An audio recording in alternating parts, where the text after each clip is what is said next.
Friends చూస్తున్నారా ఈ route ఎయిర్పోర్ట్కి వెళ్ళే రూటు. ఇప్పుడు నాకు గంధం కూడా డ్రాప్ పడింది. వెళ్తున్నా ఫ్రెండ్స్. మీ లంచ్ అయిందా ఫ్రెండ్స్? ఇంకా నేను లంచ్ చేయలేదు, ఇంకా చెయ్యాలి, టైం పడుతుంది ఫ్రెండ్స్. మీ లంచ్లో స్పెషల్ ఏంటో కామెంట్ చేయండి, ఓకేనా ఫ్రెండ్స్?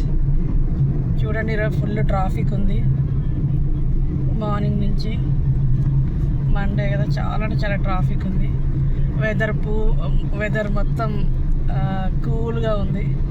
మరి ఎక్కడైనా వర్షం పడుతుందేమో, ఇక్కడైతే లేదు ఫ్రెండ్స్. ఓకేనా ఫ్రెండ్స్? ఎక్కడైనా వర్షం పడితే కామెంట్ చేయండి, ఓకేనా ఫ్రెండ్స్? ఇంకేం చేస్తున్నా, ఇది రొటీన్ లైఫ్. నిన్న నైట్ 10:30 మొన్న నైట్ 10:30 అయిపోయింది. ఇది ఎంత అయితే టైం తెలియదు వెళ్ళేవరకు. ఇది కొత్త బ్రిడ్జి పడుతుంది ఫ్రెండ్స్. ఇక్కడ కనిపిస్తుందా? కనిపించట్లేదు. పడ్డాక చూపిస్తా, ఓపెన్ చేశాక చూపిస్తుంది. ఆల్రెడీ కనిపిస్తుంది చూడండి, కనిపిస్తుందా ఫ్రెండ్స్? ఇది ఇంకా ఓపెన్ చేయలేదు. అది ఫ్రెండ్స్. ఓకేనా ఫ్రెండ్స్? నా వీడియో కనుక నచ్చినట్టయితే షేర్ చేయండి, లైక్ చేయండి, సబ్స్క్రైబ్ చేయడం మాత్రం మర్చిపోకండి. కొంచెం తెలిసి తెలియక ఏమన్నా నాకు కొంచెం నత్తిపోద్ది, తప్పుగా అనుకోకండి, ఓకేనా? జే డ్రైవర్.